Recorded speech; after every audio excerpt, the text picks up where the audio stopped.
kandi mu bibazo biraza bigasa nkaho bigiye kukwisha naho ko birakuzamura bikakwinjiza muri destination yawe.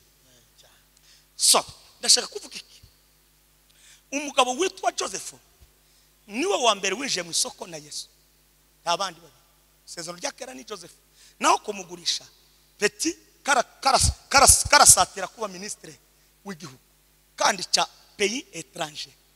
Reka nkubwire nimugere muri cyawe Imana ibinjize mu bisubizo byanyu. Hallelujah. Ibibazo byose si ibibazo kandi ibibazo byose si kwa Satani, rimwe na rimwe zisakaho. Isaya yaravuze ngo nasanze wigaragura mu iva, ndavuga ngo baho yovuga ngo tubeho gose uruvuga ngo turabanyamugisha ngo kuye muri theology yo kuvuga ngo urumunya mikoshe keba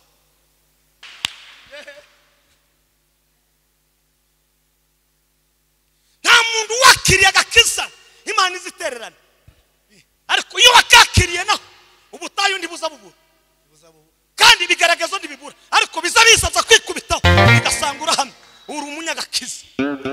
Nimutuze bugane mutuze, abafite gukubagana ngo Imana ko yadutaye tuza ramja urumunyamugisha. Amen. Friend urusengero wasamble na madame we n'abana babo na baraza tendaji ya kazi wanayofanya pamoja na viongozi wote wa kanisa hili. Amen. Kwa nini niwatangulize kubera ikimbabanza?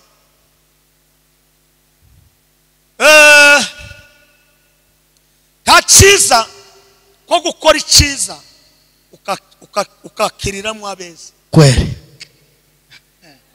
Tachiza ko gukora iciza ukachakirira mu abeza. Mu yandi magambo, iyo ukoze ikintu ciza kiganwa n'abeza, wagura Imana ikaguheza abagutse n'abagira kwagura. Kweli. Tukaba dushimiye Reverend w'itorero Gerso des Ames n'inzego zose bya staff bakorana muri Amen. baraza tendaje. Amen. Amen. Hamwe n'izindi nzego zose zitora kumva ko mugomba gutumira ijuru n'amatara. Gwino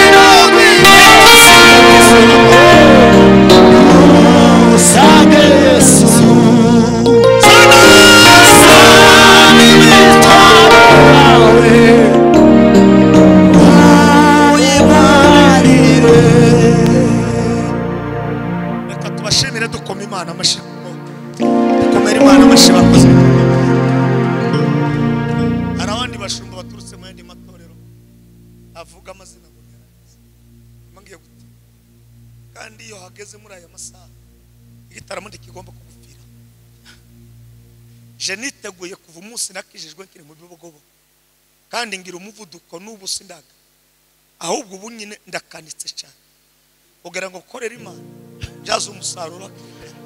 Muri rimwe zaravuze ngo darabugiye kwira korana n'ingoga we. Abatanzi nitwa Matayo, Yes. Tamahisi, Muhoza. Gira umugisha n'Imana afite umudamu n'abana barindwi. Amen. N'umukwe n'umuzuko. Amen. Kwino kwino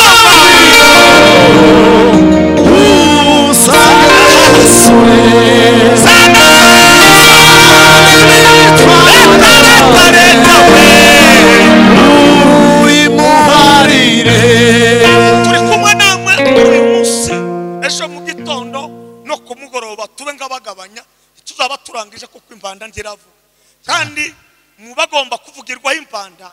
Uyu munsi wa none ndawobshembera nibanze tureke dukore kugira ngo tuzabone ibyiza duhembera. Amen. Bibaye ngaho bitubutse.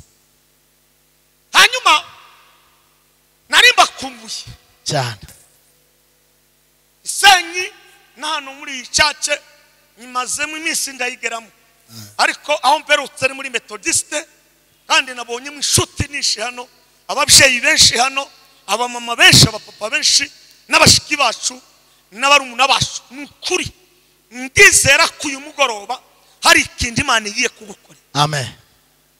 Tuganire kuri topic ivuga ngo uri umugisha. Well.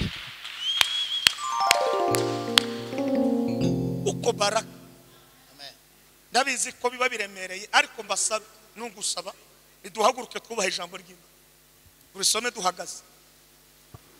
Niyo bendera ndabizi ko harimo abakuze ariko mubyihanganire ni bendera ya Mwenyezi Mungu. Amen. Itangiriro ibice 12 umuntu uzi gusoma neza adacumbagira 12 n'umurongo wa mbere n'uwa kabiri hanyuma tuganire kuri topic ivuga ngo uri umugisha.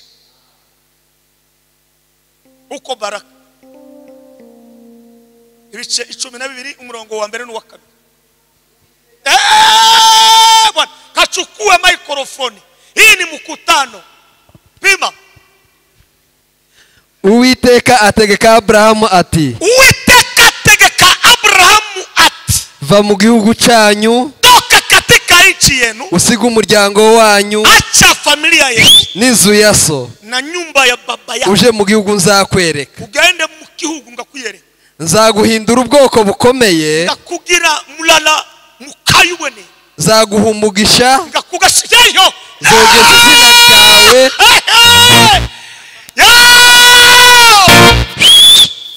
isaho manuka urangize kugira ngo abera bica kugeza ikomezaho zogeza izina ryawe yego uzabe umugisha ni mwica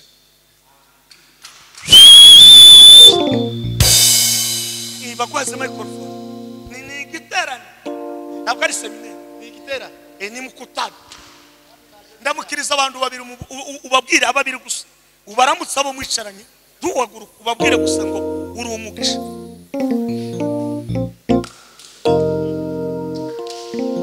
Wito kwa Samali mwana kulitokana mama alipanda shilo ili awe kuitwa kwa Samali mwana wa Elukana kulitokana na mama yake Hana. Mama alipanda Shilo ili aombe Mungu ampe mtoto.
nuko impanuka zitazabaho n'izitarabayeho n'izizanabaho ni impanuka yo guhindura umugisha kwere nimba bwira ngo muri abanyamugisha simbeshe cyane taravuga imigisha 5 tuzaganira iyi minsi none nejo mukabwibwi tugasezera mbanze kubwire ko kumugisha amen n'itsinda ry'ijuru itsinda ry'ijuru ka muryango ta gihugu ta karere katagira amatsinda ni gute igihugu cogera amatsinda imana iyo ndigira amatsinda umugisha kandi ni ihame ry'ijuru amen tubihakana tuvuga ngo ya tuvuga ngo musha urabeshe ni bibiri nimugera muri amen mama nalipanda ili aombe Mungu ampe mtoto nimushake mutahe ndavuga umugisha umwe mbazingire muri uwo mugisha mbareke muje kurara nimuzamura ibiga haleluya ijambo rya gatatu umugisha n'imvugo y'ijuru amen ariko man ushimwe kuko wakoze itsinda ayi ni ihame ryawe n'imvugo yawe amen man turabanyamugisha amen yaravuga iyi migisha 5 ngutangarije uyu mugoroba nimba wari ufite ubwoba nimba wari usigaye ugendana ubwoba bukaba bwagusaranye wamugenda usinzire kandi ntupfunye mu kuryama urambye mama nalipanda shilo ili aombe mtoto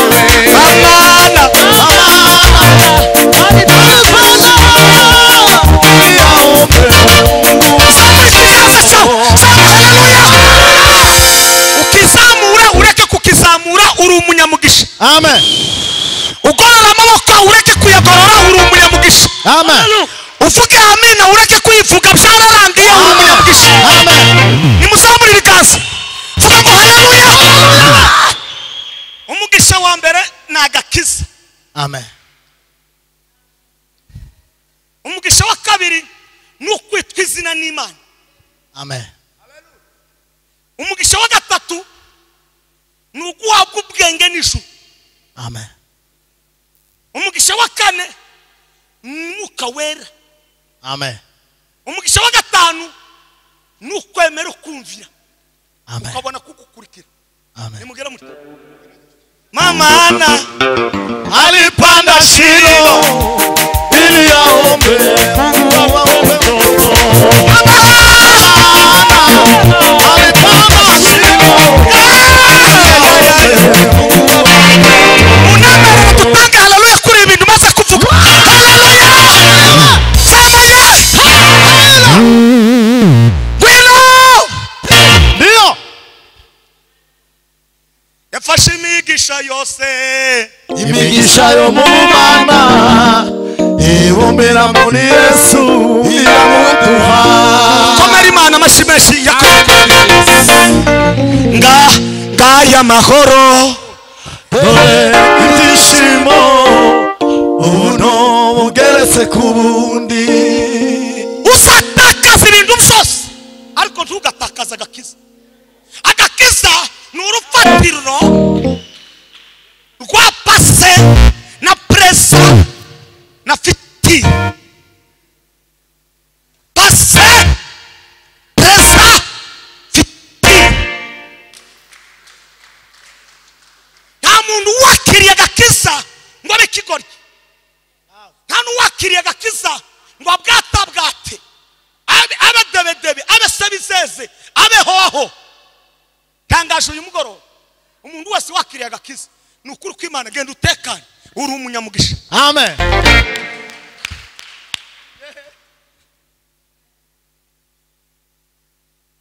nta muntu wakiriye agakiza itererana ariko iyo wakakiriye naho ubutayu ndibuza bubura kandi bigaragazo ndibibura ariko biza bisaza kwikubitaho bigasangura hamwe uri umunyagakiza nimutuze bugane mutuze abafite gukubagana ngo Imana ko yadutaye tuza ramja uri umunyamugisha amen Isakozwa n'indumwa 9:12 kugeza kuri 26 Bibiri ijambo ry'Imana rirambwira ngo Sauli ataraba Paulo Bibiri irambwira ngo ijuru ngo riramumanuka yarafite amateka nta muntu ubuzira amateka nta muryango ubuzira amateka waba mugufi ufite amateka waba uri umunyacyaro ufite amateka kandi ndakindu kiza kivuga ku buzima bw'umuntu nk'amateka so kugira ngo amateka azahinduke uwo yahinduye wa mbere ni umugabo witwa Yesu amen ninde wakuramukije uragrase ngo kuri muremure hari wakuramukije hari umugabo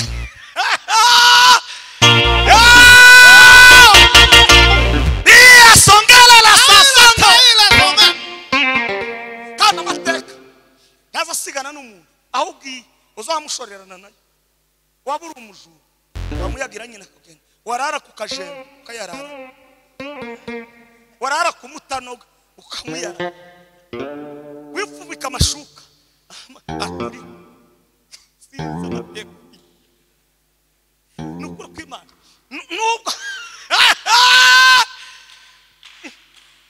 kandi amateka ndasenze uyu munsi wa none nimba wari ufite amateka y'igice Imana iguha amateka meza kugira ngo aho uzojuza hose aja kuvugana mu mateka ya Sauli mu mateka ya Paulo yo muri pase yari umugizi wa nabi ayo niyo mateka bari bamuziho reka ngubwi hari amateka abantu bakuziho ariko hari n'ayandi Imana ikuziho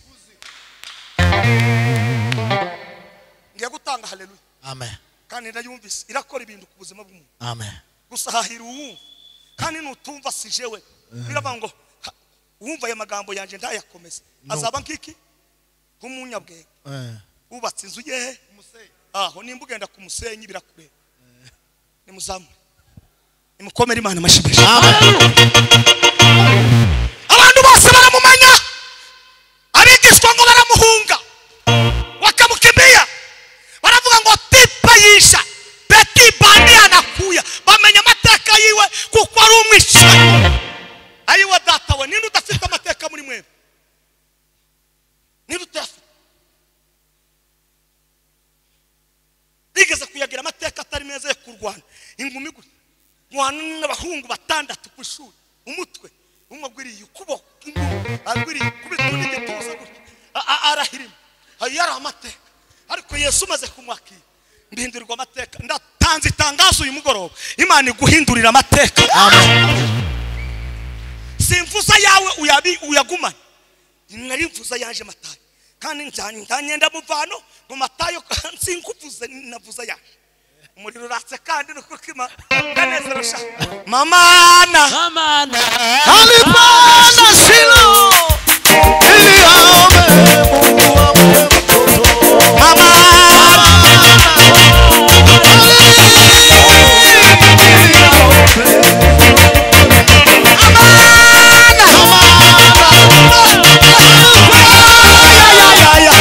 Mungu ampe mtoto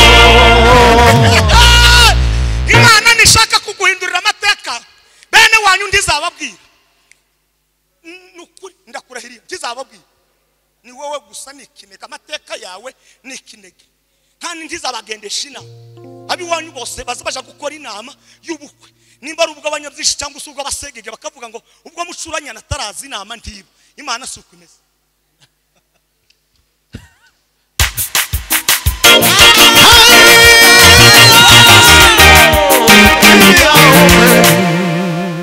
Munamare take haleluya nanezerewe haleluya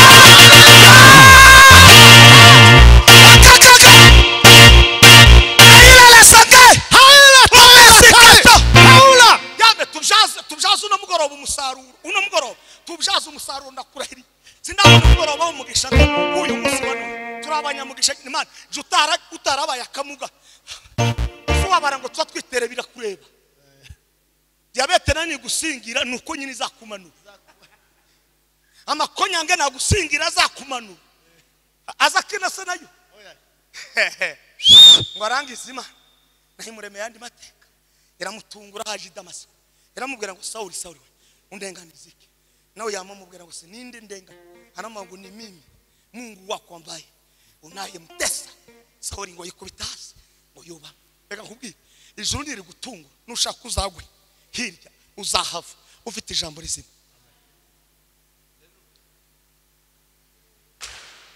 sokuma ijuru riri kugenderera ndakurahiri yo kanezera wa matali dore byiza we yo vumuriro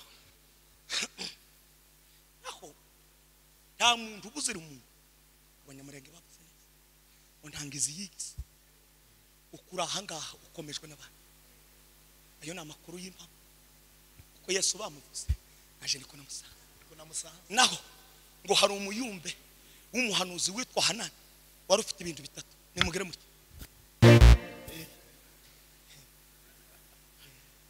anzure ku muco turi mu gitara kwa Yesu ndambo nimusama ibiganza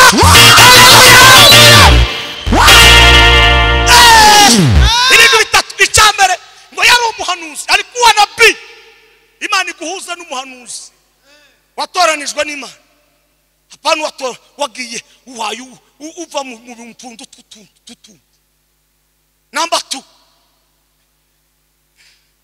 ngo yagaza senga mukuri no mwuka ijambo rya gatatu ngo yarazi gushishoza ubundi Imana ni kubwira yakwihuta banzu yibaza baze nimba ari wowe uvuze korani amen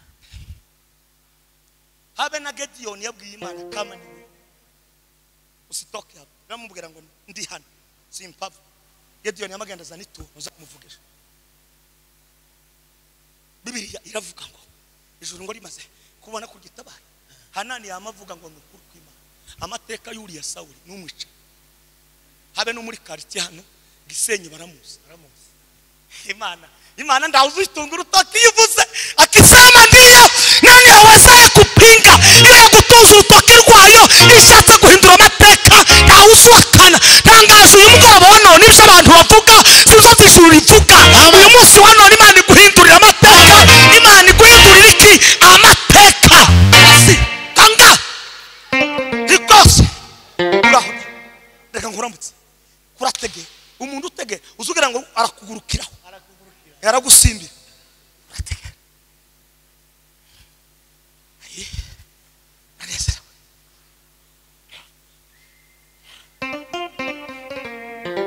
rekere hafi utajakure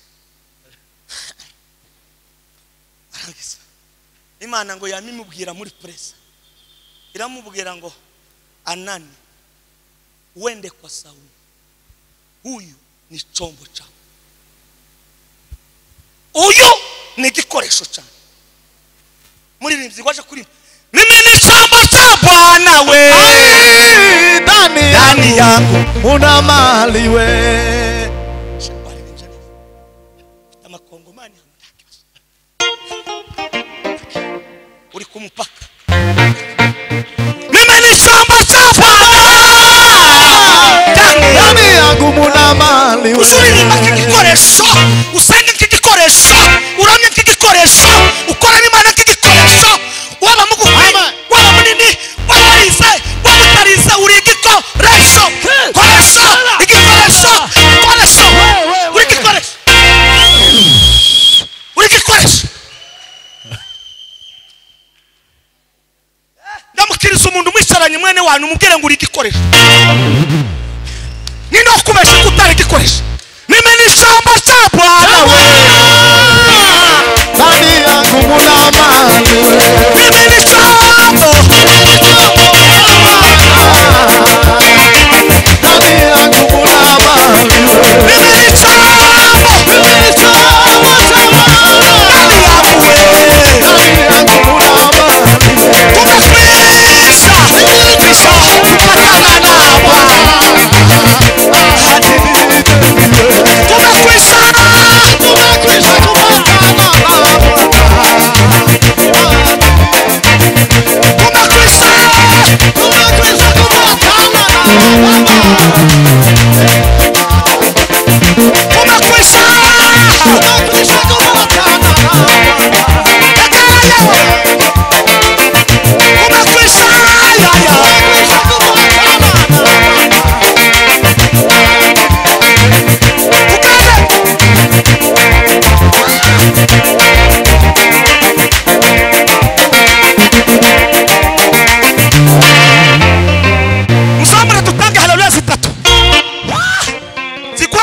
Ayi.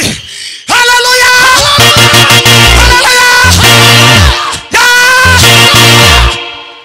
Nimwicara nijuri mu kazi.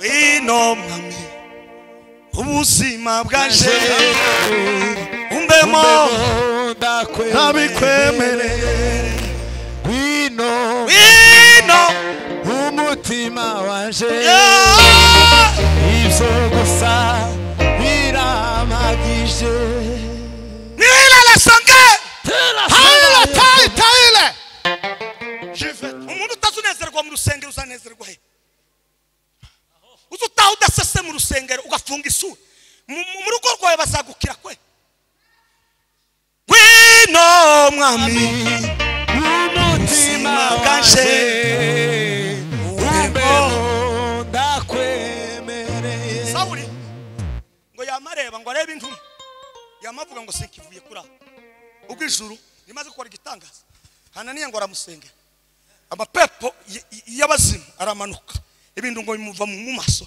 biratibuka reka nkubwire Yesu agutungura uyu mugoroba ibintu biri muri uwo mubiri wawe bitibuke bigusigare wenyine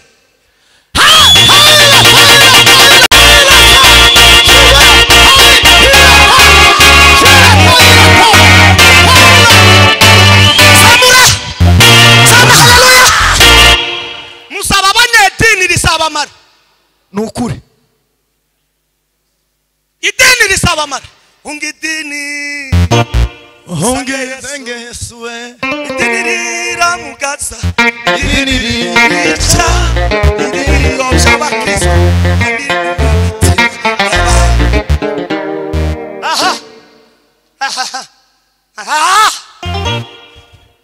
ninde turi kumaza muri kiganza nimwikomera amashiyoma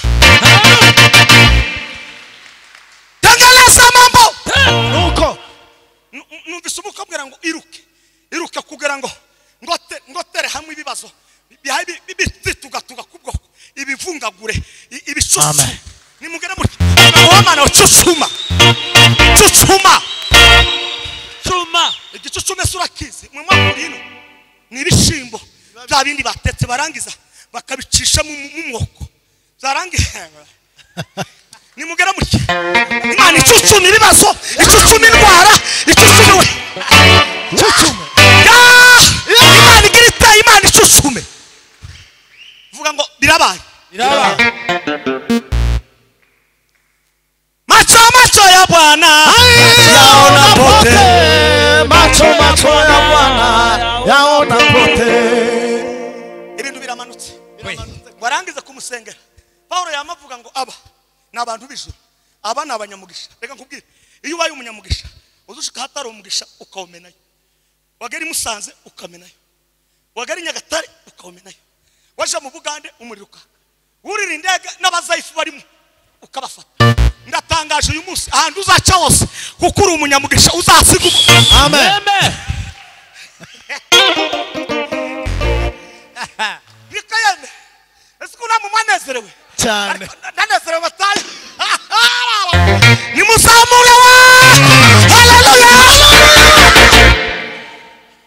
ngo yamagumamo reka nkubwire iyo wagumanye n'umunyabwenge umunyabwenge wagumana n'igipfu ubigipfu wagumana n'icyozo ubintyozo so unamukirize umuntu kuragumana nande muri kikinyesha mubaze vite passe kotanza la kote la n'abanyamuka uri kumwe n'abanyamuka uri kumwe n'abanyabwenge uri kumwe n'abapastori uri kumwe shaka sirimba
umwijima w'indwara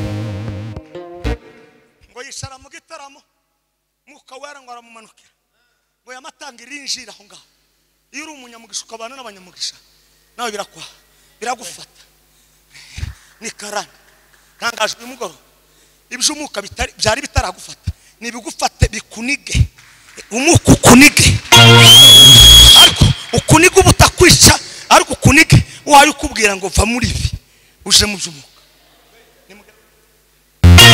era bakwiringiraga mu mahoro tugufite nitwifuza agakiza undi murengeza baraka yawe ko tugufite nitwifuza reka bakoma amashyi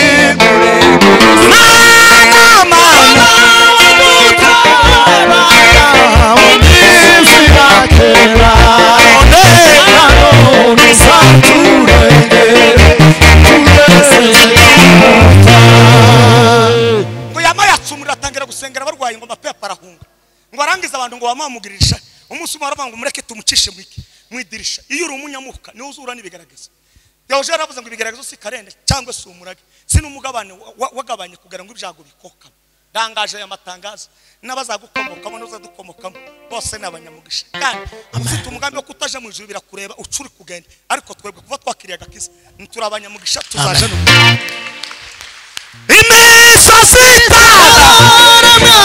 isitara isoke uruko wahoze ibisange kailanga soko kosipapa man kubwiza imbaraga zimanutse hano umurwayi wasuri mu bitaro Gisenyi no mu ntara z'u Rwanda na Afrika ni Buganda wabuze umwana wese amubone abo munyamugisha nimuzamure bikazagira dutanga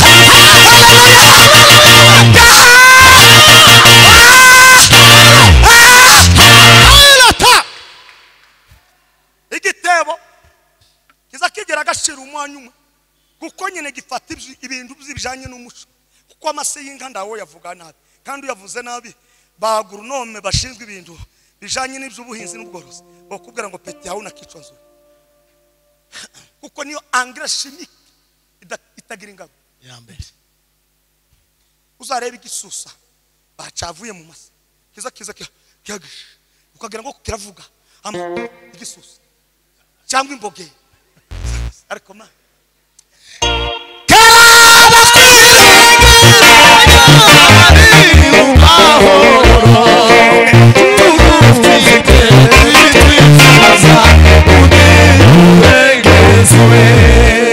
faturisho gisusa ntangaruka twagize ariko tu kubera kugenda isi ariko isi twigisha n'umuprofesseur ordinaire niwe wa mbere umuntu simvuze ndeke yaho ngaho agreshimike ninishe naje ndi umuhinzi ri zamagenda kagura ngo izingizi zo zituma ngo biju izindi zikavuga ngo izi zigatuma ngo zishisha zikamera neza kandi ngo umenye nishi ariko amase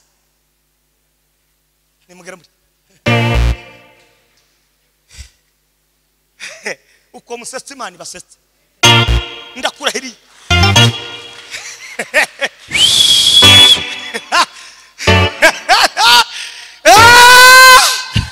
ndi kugakiza gusa kandi ngiye kurangiza hanyuma yindi migishini ejo mu gitondo nimugoroba niba ngombwa nipfundikire nitaba ngombwa ngo nyirangize kuko ijuru iyo ryamanutse imwe yofata ukwezi kose gusimwe yofata uko IMDOS ngo bamucisha mu idirisha ngo aramume naho ni sorti y'ijuru reka nkubwire rimwe na rimwe ibibazo biraza bigasa nkaho bigiye kukwisha naho ko birakuzamura bikakwinjiza muri destination yawe so ndashaka kuvuga iki umugabo witwa Joseph niwe wa mbere winjiye mu isoko na Yesu abandi babiri sezono rya kera ni Joseph naho kumugurisha peti karasatira kuba ministre w'igihugu kandi cha pays étranger reka nkubwire nimugere muri cyawe Imana ibinjize mu bisubizo byanyu haleluya ibibazo byose si ibibazo kandi ibibazo byose si kwa satani rimwe na rimwe zisakaho Isaya yaravuze ngo nasanze wigaragura mu ivata ndavuga ngo ba yovuga ngo tubeho bose uravuga ngo turabanyamugisha ngo kuye muri ideology yo kuvuga ngo urumunya mikoshe keba muri abanyamugisha. Haleluya. Ese mikoshi mu kinyamurenge ni Kinyarwanda cyumvika.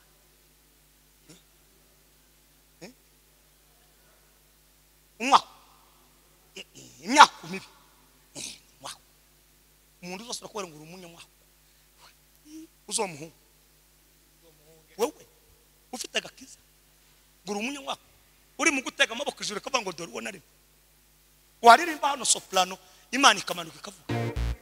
Wafata microphone n'abatari bafite gahunda zo kuja kukubaza uri umukobwa bakava Amerika bakavuga ngo mutubarize uriya mukobwa nuwahe, bakavuga ngo uriya mukobwa nuwo muryango w'abasegege nuwandi nuwanaka.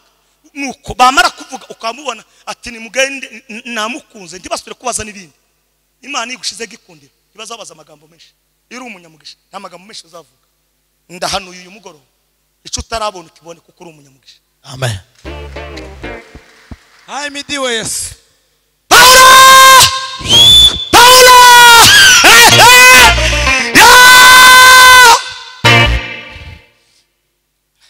Ayiwa data we ye kurangiza gira dusenge dutahe. Ayi rekibe kuwicara we ariko mana ibyiza byo mu rusengero biratunyura. Ibyiza byo mu rusengero biratunyura. Ibyiza byo mu rusengero biratunyura. Ibyiza byo mu rusengero biratunyura. Yamava mu ntara amanuka muri Yerusalemu ngo agere abigishwa bamurebera muri pasi ngo agiruga umugisha w'umugabo wari uhari witwa Baranaba 9:26 ngo abumuvugizi we uvuye umugoroba wa none Imana igweze ukuvuganira. Amen. Kandi reka kubwira ukuvuganira nashaka bari mugufi ariko nagira capacity yo hejuru azakuvuganira mu hejuru.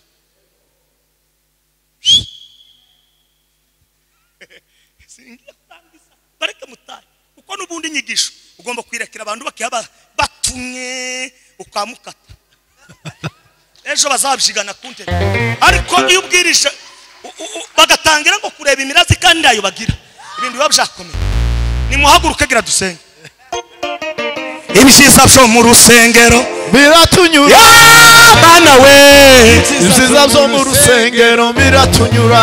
Baramuvuganira aramubwira ngo huyu mimi nilikuwepo kwenye nilikuwa nahubiri injili na aliombea watu wakapona. Tangazo uyu munsi wa none Imana ikwaza ukuvuganira uri mu rwego rwo hejuru. Haleluya. Ukuvuganira Imana iguhuza no kuvuganira. Amen. Ufite capacity. Haleluya, haleluya. Umva Bibiliya ijambo ry'Imana kurivuga ngo aramuvuganira ngo abigisha bose bari bamuhunze ngo baramugarukira. Ijuru rikuvuganiye n'abaguhunze bose bazakuramutsa n'abagututse bose bazahindura systeme n'imivugire. Tangaje uyu mugoroba wa none Imana iguhuza n'umuntu ukuvuganira. Sinzi nimba turuka iburasirazuba, nimba turuka iburengerazuba, nimba turuka iburyo n'ibumoso, nimba turuka amajepfo, nimba turuka amajaruguru, ariko Imana iguhuza n'ugira gute n'ukuvuganira. Amen. Habe no muri business ugomba kubona ukuvuganira. Haleluya. Amen. Nimba uri umuntu udoda ugomba kugira ukuvuganira. Hari umukobwa na musaza wabo ari muri Amerika yitwa Pole afite fashion design azi kudoda. Muzabona ibyo nzambara ejo mu gitondo no mu mugoroba. Niwe uzundodera niwe wa mbere kandi n'umuhungu w'abanyabyinshi. Imana ya Isiraheli imuha umugisha cyane. Amen. Tamanizi ejo nzavuga amakuru. Reka dusengegera tugifite uno munezero kuko nidutinda hano abana baraturinze azi kudoda ni wa mbere namwe ndabararitse nimuje gukora amakwe muzamugendayo ni hariya kusa City Plaza hari iruhande rwo haruguru kwa Rubango ni wa mbere azadoda ni kuva nagenda isi abantu bakandodera uwo muhungu Pole na mushiki wiwe ndamuvuganira uwo mukobwa yitwa ngo uzamukunda Gentil. None ejo bundi inyamata bagiye kubaza bagiye gukora ubukwe. Amen. Imana iguhuza no kuvuganira. Imana iguhuza no kuvuganira. Amen. Nimuzamura ibigaza dusenge. Nzahera kuri Petero ejo kandi tuwatira kuri Lydia. Nimara manuke muri prison, nimara ngoronzoke mbone kubabwira umugisha wa kabiri. Naho niho nzahera. Haleluya. Ndasengeye ubu bwoko bura iri torero ryagize iyerekwa rya Gerezo rikabona abanyabwenge n'abakomeye ko ari hano Igisenyi mu Rwanda, abanyarwanda n'abanyarwandakazi, abadamu, abagabo, abahungu n'abakobwa, abanyabwenge bara. Amen. Ntanze itangazo uyu munsi wa none ni wowe wabivuze wa mbere ngo turi abanyamugisha. Uyu mugisha nugendane nabo, umugisha nuje mu bana babo, umugisha nugane kugeza no mu buvivi, umugisha ukomeze, umugisha ubagure, umugisha uzamukane nabo, aho bamanuka umanukane nabo, nibaryama nuko, nibacuruza nuko, nibaje kwiga nuko. Umuntu wese wari ufite ibibazo kubw'iki giterane cy'uyu munsi wa none, ntanze itangazo ry'ubwami bw'ijuru ngo nibakire umugisha kuko abanyamugisha mu izina rya Yesu Kristo. Amen. Nimwakire ijambo ry'Imana. Agasirimba gato, agasirimba mwamwicara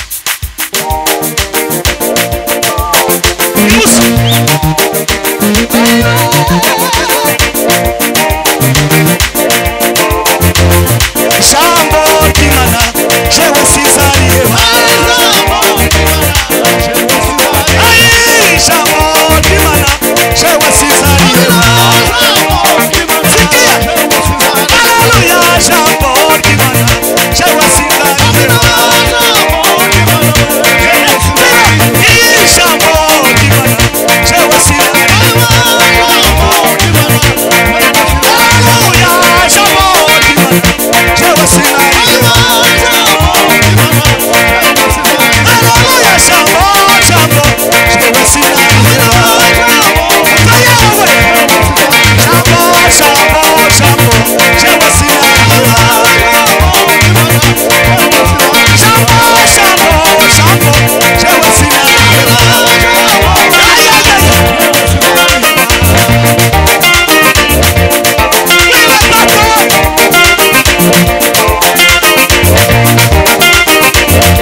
amashyi menshi cyane. Cyubahiro ni Imana.